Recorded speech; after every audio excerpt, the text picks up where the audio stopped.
Hello friends. मैंने कल ही video बनाया था जिसमें मैंने आपको बताया था कि मोदी जी 2 दिन के बिहार के दौरे पर आ रहे हैं। कल उनका रोड शो हो चुका है और अभी जब मैं वीडियो बना रहा हूं तो बिहार के विक्रमगंज में मोदी जी की रैली चालू है। अभी तक जो घटनाक्रम हुआ है उस घटनाक्रम में अभी तक मोदी जी ने सहारा निवेशकों के भुगतान को लेकर एक शब्द भी नहीं कहा। जी हां दोस्तों, उम्मीद की जा रही थी कि इस बार के चुनावों में मोदी जी सहारा निवेशकों के भुगतान के मुद्दे को लेकर कहीं ना कहीं कुछ बड़ी बात बोलेंगे, लेकिन कल जो उनका रोड शो था और आज जो अभी विक्रमगंज में उनका चुनावी रैली हो रहा है उसमें भी अभी तक जो भाषण दिया गया है उसमें कहीं से भी उन्होंने सहारा के निवेशकों के भुगतान के मुद्दे को नहीं, कुछ भी नहीं कहा। उस मुद्दे पर एक शब्द मोदी जी नहीं बोले हैं।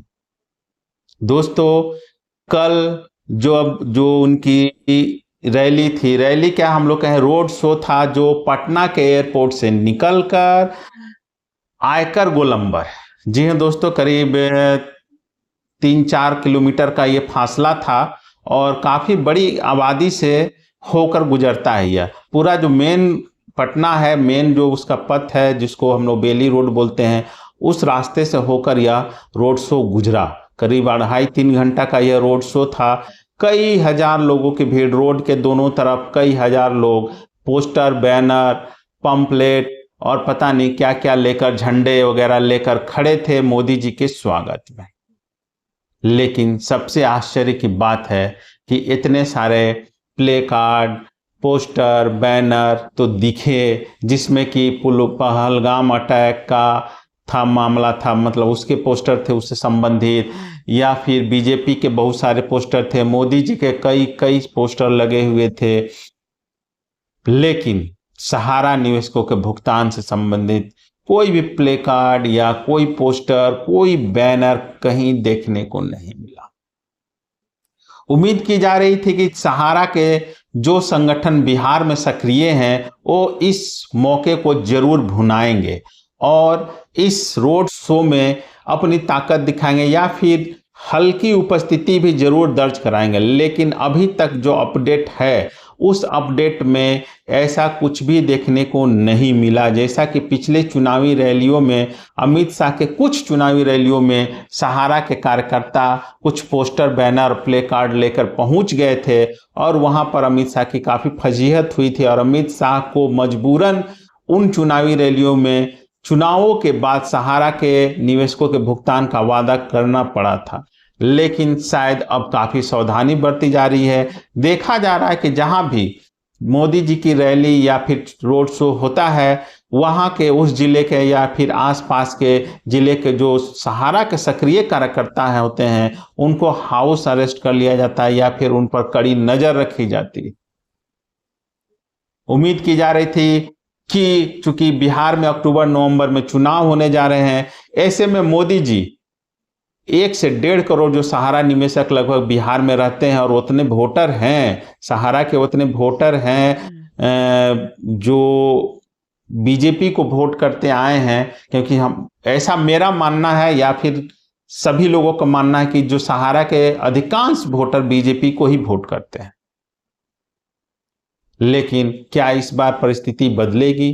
कारण यह है कि अभी तक अमित शाह या फिर दूसरे छोटे नेता तो अपने चुनावी रैलियों में, चुनावी मंचों से सहारा के भुगतान का मुद्दा उठाते रहे हैं, वादा करते रहे हैं, लेकिन अभी तक मोदी जी ने किसी बड़े मन से या फिर कहें विस्तार से, बड़े स्वरूप से या फिर ऐसा कोई बहुत बड़ा वादा आज तक उन्होंने किसी चुनावी रैली में, किसी रोड शो में नहीं किया कि आने वाले दिनों में सहारा निवेशकों का भुगतान किया जाएगा।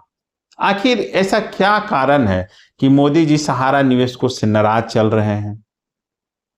सबकी बात करते हैं 80 करोड़ लोगों को, गरीबी रेखा के नीचे जो लोग रह रहे हैं, 80 करोड़ भारत में गरीब, जो ये मेरा नहीं आंकड़ा है, मोदी जी का ही आंकड़ा है। आप लोग जानते हैं कि मोदी जी ने स्वयं कहा है कि 80 करोड़ लोगों को 5 किलो अनाज प्रति माह दिया जाता है। तो यह अनाज तो उन्हीं लोगों को मिलता है जिनके पास लाल कार्ड है, बीपीएल श्रेणी के हैं, मतलब जो गरीबी रेखा के नीचे है।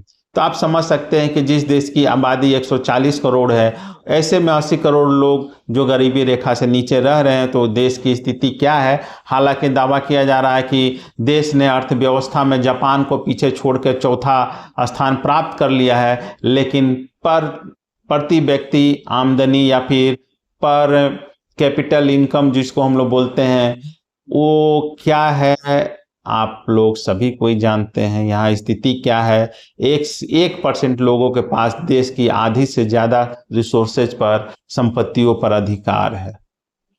लोग अभी आज की स्थिति में लोग जैसे तैसे घर चला रहे हैं। खैर छोड़िए, इस पर हम लोग नहीं जाएंगे, बात करेंगे हम लोग सिर्फ भुगतान पर।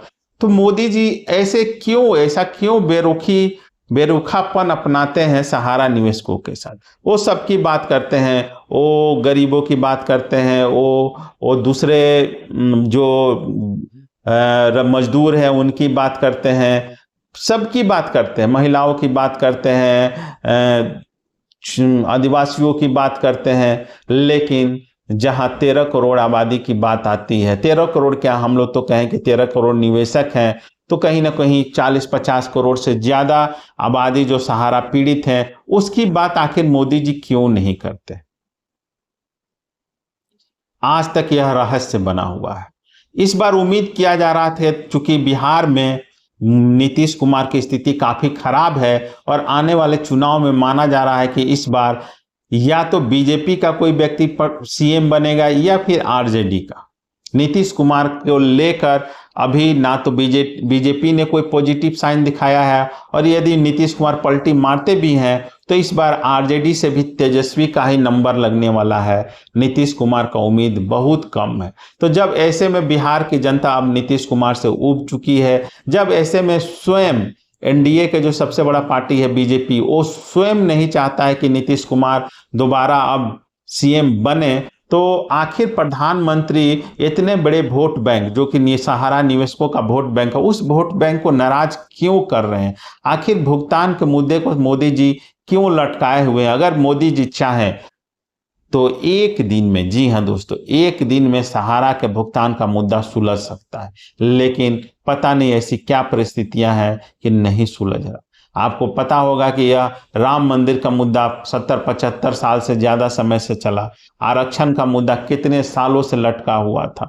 कई ऐसे मुद्दे, धारा आर्टिकल 370 का मुद्दा वही 70-75 साल से लटका हुआ था। 3 तलाक का मुद्दा हुआ। ऐसे जो मुद्दे कई सालों से लटके हुए हैं, उनका तो निराकरण मोदी जी कर दे रहे हैं, लेकिन सबसे बड़ी बात है कि जो सहारा का मुद्दा मात्र और मात्र 10-12 साल से अटका हुआ है, और जिसका निराकरण एकदम आसान है, जिसका सॉल्यूशन एकदम आसान है, आखिर मोदी जी क्यों नहीं कर रहे। क्या मोदी जी के अलावा, बीजेपी के अलावा सभी राजनीतिक पार्टियां चाहती है कि इसे एक चुनावी एजेंडे के रूप में लंबे समय तक खींचा जाए। जितने दिन तक खींचा जाएगा, कहीं ना कहीं वोटरों का लाभ उठाया जाएगा। हो सकता है राजनीतिक पार्टियां तो कुछ भी सोच सकती हैं, उन्हें आम जनता के फायदे से, आम जनता के जीने मरने से क्या फायदा। तो हो सकता है कि बीजेपी भी यही सोच रही हो कि इस मुद्दे को ज्यादा लंबा दिन तक खींचा जाए।